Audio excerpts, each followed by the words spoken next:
So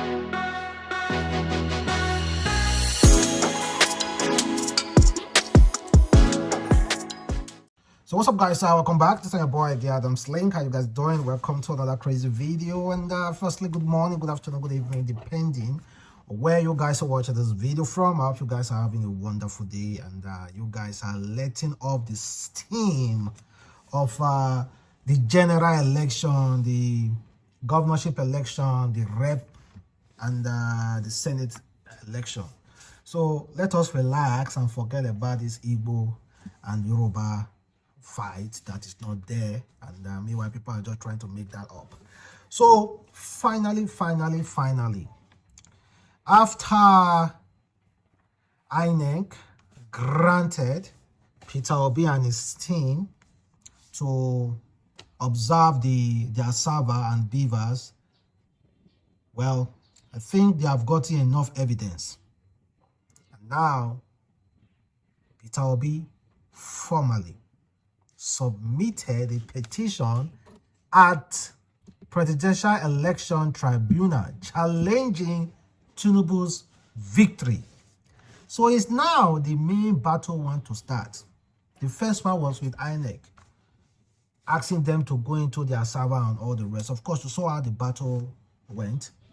And now it seems like they've gotten their evidence. I'll be like, okay, we have enough evidence to go to court. Because Peter Obi, honestly, I do not expect you to go to court without evidence. Please prove it beyond reasonable doubt that you won that election. Prove it so that we can see it clear. So that even the judge, being that, okay, there's some rumors that the judges, I don't want to say they are facts, so being that the rumor that the judges and everybody that will be involved are still APC people. But if you prove it beyond reasonable doubt and they still decided to work against you, at least Nigeria will see it. So I'm very happy that Peter Obi has chosen not to protest and all those things. He chose to go through the right path. No protest. Go to court and get justice. So I'm really happy to see, and I pray that we will all be alive to witness everything that will be going on, because this case will be televised. This case will be one of the hottest cases in Nigeria history. That's what I believe. That's what I believe. And now, you know, we already have our president-elect, that is the person of Tinubu, and we are having some mixed reaction to it, of course. Some people are, you know, the APC people are very much in support of Tinubu. Of course, they are really happy. Meanwhile, the other parties are not really happy. And meanwhile, I want to talk about High British Commissioner. I want to talk about the outgoing British High Commissioner to Nigeria, Katrina Lian. Well, she made a remark recently. According to her, she said, Tinubu was the rightful winner of Nigeria election. I am happy I played a big role. The election was positive. That's what she said. And also she said, Nigerians should be proud of 2023 presidential poll. It's outgoing, it's going out. So they're bringing in another commissioner for British. So guess who decided to come for her? No other than Aisha Yusufu. And honestly, I love what Aisha Yusufu said. She didn't hold back. She cleared this woman from up to down. In fact, I'm gonna play you the video, guys. Fascinating that people were killed. You find it fascinating that people were injured, people were harmed. You find it fascinating that results were being changed. You find it fascinating that violence was brought into the election. Well, they've heard you. They've heard you loud and clear. And the gubernatorial election, they unleashed more violence. More people have been killed. More people have been harmed. More people have been disenfranchised. More people have been refused to perform their civic duty. The same thing that you not accept in your own country. You come to our country and you sit down, you're fascinated by an election that is marred with violence because, of course, it's a horror film you can watch live happening.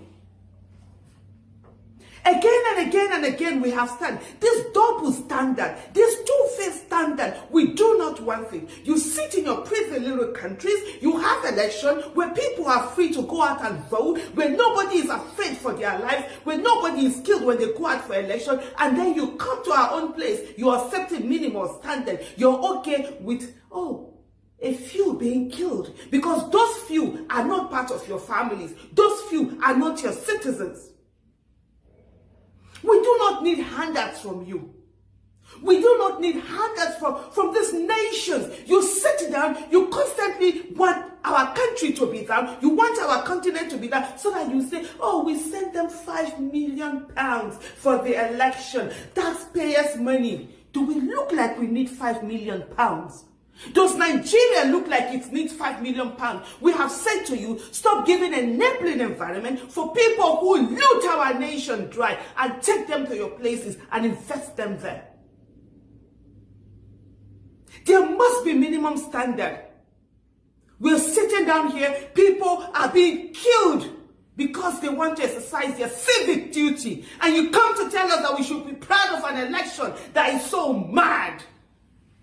Because, it's better than 2019. How? Well, more people have been killed. They heard you loud and clear. Hope you're happy now. Well, I'm so happy the woman is going out. And, thank you very much, Asha Yusufu. Thank you for speaking up on our behalf. And exactly what you said, that's exactly what I should have said. That is what I think many people also are also feeling in their hearts to tell this woman. And more. Thank God she's going out. Thank God she's going out. Meanwhile, Jackson, who they said, shame to you. The UK High Commissioner to Nigeria, who is more or less an APC card carrying member. With all the intelligences available, she constantly misled the UK authority on happenings in Nigeria. Her response to February 25th election is a shame. More shameful, Leanne, with all the rigging, vote buying, and voters' intimidation on the March 18 election in Adamawa, went ahead to celebrate the ongoing fraud in where Buhari and his guns were bent on rigging in favor of Binani. The UK authority need to query her. Well, she's back to UK, and let's see how they're gonna, maybe she can face any panel. I don't know the words coming from Nigerians. But she didn't do well. She should have just kept quiet. She should have just kept quiet. But let us talk about this international body that are kind of like interfering. Of course, we know they interfere a lot based on their interest. Because we allow them to interfere. Because our politics allow them to interfere. Our leaders allow them to interfere. Like someone said, what are we doing in Chatham House in UK? What are we doing there? What are we doing there? Honestly, up to today, I don't even understand why our leaders decide to go there. I don't know. I don't know. Well,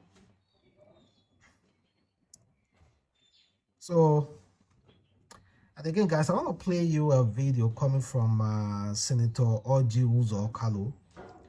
According to him, he said it's his turn to be the Senate president. And the reason why he thinks he's fit enough to be the next Nigerian Senate president is because he's the only politician that has been using one particular phone for the past 20 years. First name will be Team Nigeria. The last name will be Team Nigeria. and the middle name will be Team Nigeria. And remember, I'm the only governor who have never changed my phone since I became governor 22 years ago. Yeah. 24 years ago. It's the same MTN I have. It's what I'm having. I never change it, and I'll be willing to still maintain that telephone number and to answer to all my calls. Confirm. I'm not going to switch on my phones because I'm basically the president. No. But I'm hoping that Nigerian people will pray for me to be Senate president because it is my turn. Is it that a turn? Okay, now, is it because he has the same phone number, the same phone? That's the reason why you want to vote for him? Like I've said before, people vote for people because of their looks. People vote for people because they smile, they have white teeth. Yeah, if you don't know, go check. There are people who vote for politicians because of one ridiculous reason. It's not as if that person can do nothing for them. There are people who vote for politicians because that politician is rich. Yeah. Yes. So because that phone, vote for him now and support him. So, well, he's already a senator though, so he will be nominated, you know. So if that's the reason why, do it. Then to move forward, guys, Desmond Elliott is in church. You know, he won the election and now he's back to church talking again. Why do church allow politicians to come into their house to brag and to talk? Just like, well, if some churches can allow Yahoo boys to come in, why not politicians? Be my defense. 3 weeks ago, the air was evil, the air was negative. All the people like the job, all the people God used me to bless their lives. Those at me looked at me and said, what has been wrong? And I said, God, what is going on? But my spirit is actually that there is victory at the end of the tunnel. There is victory at the end of the tunnel. It doesn't matter. Once in your heart, God has given you a ministry. Follow it. Brother, don't follow this. Look, follow this. What is your own? You have people in other areas. Well, I don't understand why is it that politics in Nigeria is about achievement. Wait, it's about personal achievement. What I mean by personal achievement is that when a man wants to become a politician, he goes to church like he say do or die affair. It's a do or die affair. Not because he wants to actually impart, because of the wealth behind it. A politician who just wants to work for the people do not really need to do a do or die affair. If you vote for me, I work for you. If you do not vote, I'm okay. When a politician goes to church to thank God, goes to there, you start looking at politicians and say, it seems like something's going on there. Well, he went to church to thank God and they welcomed him. So to end this video, talking about Igbo versus Yoruba, there is one Ijo woman with very vast knowledge of this Igbo talk. She's from Ijo and she decided to give her own thoughts about everything. Let's listen to her, guys. When I was growing up, we always say we are Eastern region. That's what we say. We are Eastern region.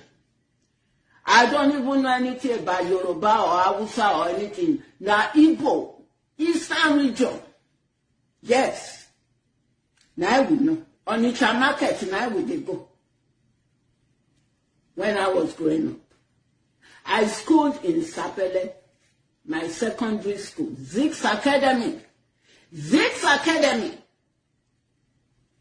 They don't change them now to Okotiebo Grammar School in Sapele. Zix Academy at that time, it's a school that was founded by Nnamdi Azikiwe, and Okotiebo. Pa Festus Okotiebo. Now I found Zix Academy. That's where I was when the war broke out. The hatred when they come poison our mind, words you not go fit explain. These are British people. At that time, no media, nothing. So we just went along with all the lies they told us about the Igbos. Character assassinated the Igbos and they played propaganda about the Igbos. Hey, that's what the person not here. So much that we hated the Igbos. Yes, so help me God. They made us, they poisoned us. When I talk, we say they poisoned us, I am saying that the British and the Fulanese poisoned our mind against Igbo. And that's what is playing out. That is a man. That is a mother from Ijo. That is a woman from Ijo, Yoruba land. History. That is why it is good to go and check well. To check where hate is coming from. Somebody cannot just be born to hate anybody. If someone say, hate this person, I will ask you, why do you even say I should hate this? What did they do? Why? What have they done to you? What have they done? We should learn how to ask questions. We don't follow the road, make our father follow. Okay, follow it. Everybody will just follow and they go. But thank you guys so much for boy again, Adamslink. Have a wonderful day. Stay blessed. Catch you next time. Peace.